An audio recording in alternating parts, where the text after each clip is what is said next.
नमस्कार दोस्तों, आशा करता हूँ कि आप ठीक होंगे।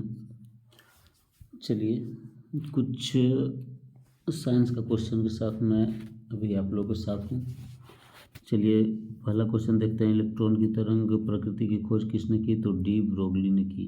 किसने की? तो डी ब्रोगली ने की। चलिए अगला क्वेश्चन देखेंगे फ्रेंड्स। अगला क्वेश्चन में है, मेंडलीफ द्वारा बनाई गई आवर्त सारणी में वर्ग की संख्या कितनी है? तो वर्ग की संख्या 9 है, ठीक है, और आवर्त की संख्या 7 है। आवर्त की संख्या कितनी है? 7 है। मिथाइल ऑरेंज के क्षारीय विलयन का रंग कैसा होता है? तो पीला होता है। मिथाइल विलयन का मिथाइल ऑरेंज के क्षारीय विलयन का रंग पीला होता है, ठीक है। और अम्लीय विलयन गुलाबी होता है। अम्लीय विलयन गुलाबी होता है और उदासीन नारंगी होता है। प्राकृतिक रबड़ को कठोर बनाने के लिए क्या मिलाया जाता है? तो प्राकृतिक रबड़ जो होता है वो काफ़ी मुलायम होता है और उसे कठोर बनाने के लिए कार्बन मिलाया जाता है, ठीक है। उसे कठोर बनाने के लिए कार्बन का इस्तेमाल किया जाता है, तब जाके इसका प्रयोग टायर, टेप और भी चीज़ों में किया जा सकता है। स्मेल्टाइट निम्न में से किसका अयस्क है? तो कोबाल्ट का अयस्क है। कोबाल्ट का अयस्क क्या है? स्मेल्टाइट। इसका फार्मूला होता है COAS2, ठीक है। चलिए आगे देखते हैं। उजला थोथा वाइट विट्रोल किसका रासायनिक सूत्र है? तो ZnSO4.7H2O का रासायनिक सूत्र होता है उजला थोथा, वाइट विट्रोल। इसे हम लोग कहेंगे जिंक सल्फेट। इसे क्या कहेंगे? Zinc sulphate. FeSO4.7H2O ये होता है हरा थोथा। हरा थोथा, हरा थोथा। यह क्रिस्टल के रूप में रहता है, यह जल में विलय होता है, ठीक है। इसे फेरस सल्फेट कहते हैं। CuSO4.5H2O ये है नीला थोथा, ब्लू विट्रोल। नीला थोथा, ब्लू विट्रोल, ठीक है। इसे कोबाल्ट सल्फेट कॉपर सल्फेट कहा जाता है।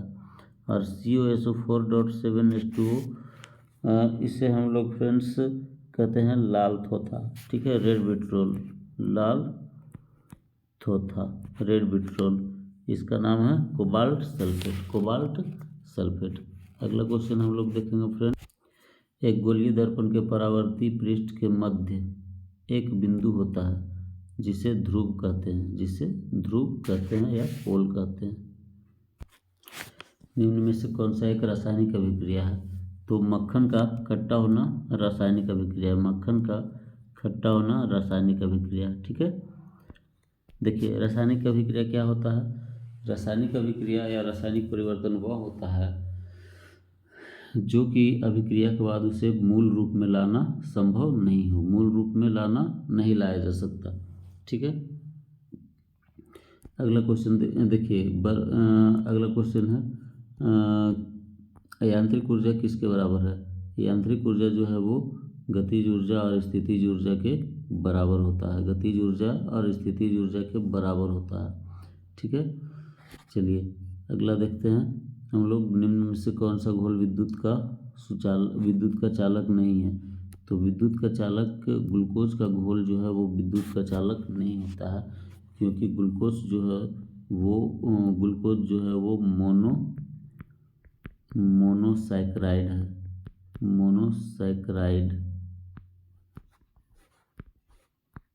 मोनोसैकराइड होता है ग्लूकोज, ठीक है। चलिए सोडियम हाइड्रोक्साइड क्या होता है? सोडियम हाइड्रोक्साइड का प्रयोग कहाँ होता है? तो प्रतिकारक के रूप में होता है। पेट्रोल को शुद्ध करने में सहायक होता है। एसिटिक अम्ल का प्रयोग किस लिए किया जाता है? तो एसिटिक अम्ल का प्रयोग खट्टा पदार्थ बनाने में, सिरका बनाने में किया जाता है। विलायक के रूप में किया जाता है। हाइड्रोक्लोरिक अम्ल का प्रयोग जो है वो प्रयोगशाला में अभिकर्मक के रूप में किया जाता है। तो अगला क्वेश्चन देखेंगे फ्रेंड्स।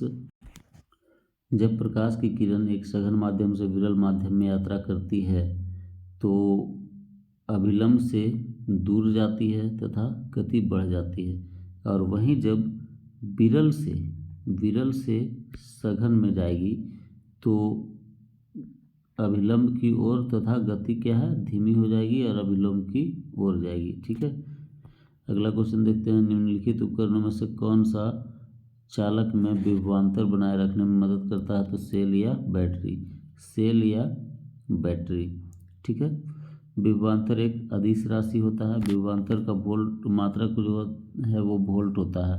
ठीक है, अगला देखिए, अगला क्वेश्चन में है किसी वस्तु का विस्थापन डिस्प्लेसमेंट हमेशा होता है, धनात्मक हो सकता है, ऋणात्मक हो सकता है और शून्य हो सकता है, इसलिए हमारा आंसर डी होगा।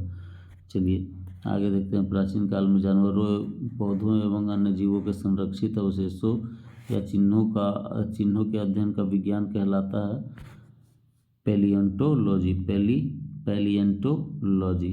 तो एंथ्रोपोलॉजी क्या है? एंथ्रोपोलॉजी में मानव के विकास,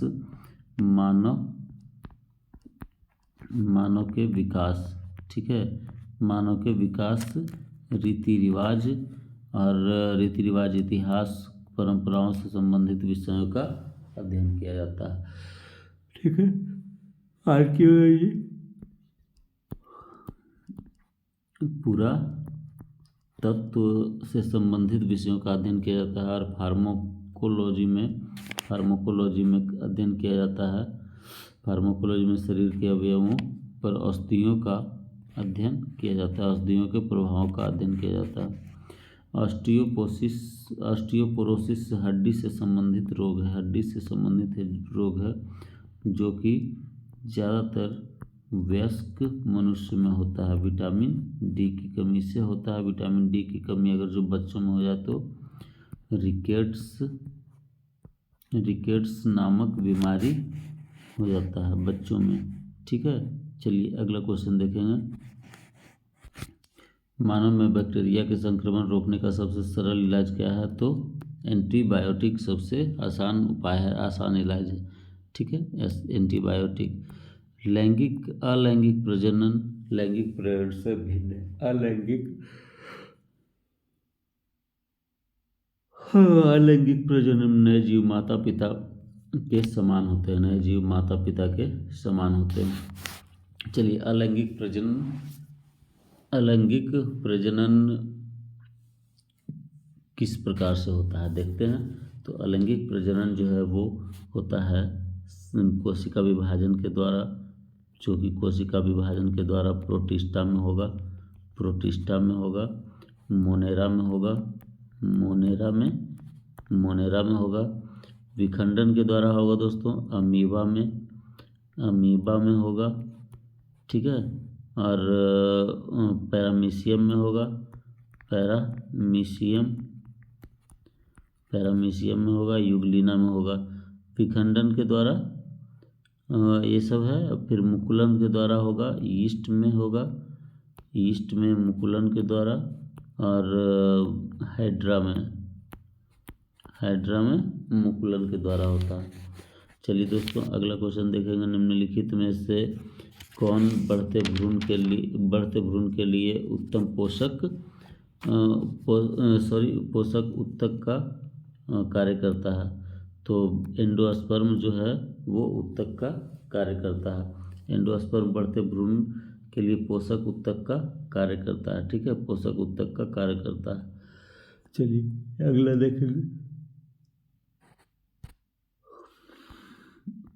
एक पौधे के तने या जड़ का घेरा किस कारण से बढ़ता है? तो एक पौधे के तने या जड़ का घेरा जो है वो लेटरल मेरिस्टेम के कारण बढ़ता है। चलिए अगला क्वेश्चन देखेंगे। ऊतक के संबंध में कौन सा कथन सही है? तो कोशिकाओं से ऊतक का निर्माण होता है, ऊतकों से अंग का निर्माण होता है, ये सही है। ऊतक शब्द का प्रयोग बीचर ने किया था, सही है। वे कोशिकाएं जो मूल रूप से दिखने में और कार्य करने में समान होती है, ऊतक कहलाती है।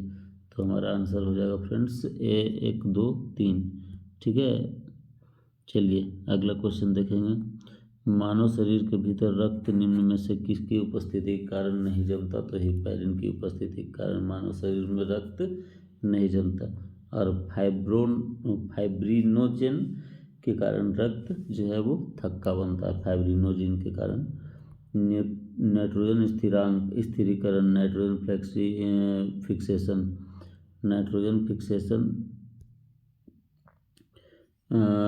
फिक्सेशन करने वाले नील हरित शैवाल कौन से फसल वाले खेतों में पाए जाते हैं? तो धान के खेतों में पाए जाते हैं। चलिए अगला देखते हैं, निम्नलिखित में कौन सा सुमेलित नहीं है? तो हैजा जो है वो विब्रियो कॉलरी से होता है, ये सही है। कुष्ठ माइक्रोबैक्टीरियम लेप्री से होता है, ये सही है। टिटनेस क्लोस्ट्रीडियम टिटेनी के द्वारा होता है, ये भी सही है। तो प्लेग और हेमोफिलस पर्टुसिस किसके कारण होता है? तो हेमोफिलस पर्टुसिस के कारण काली खांसी होता है। और प्लेग जो है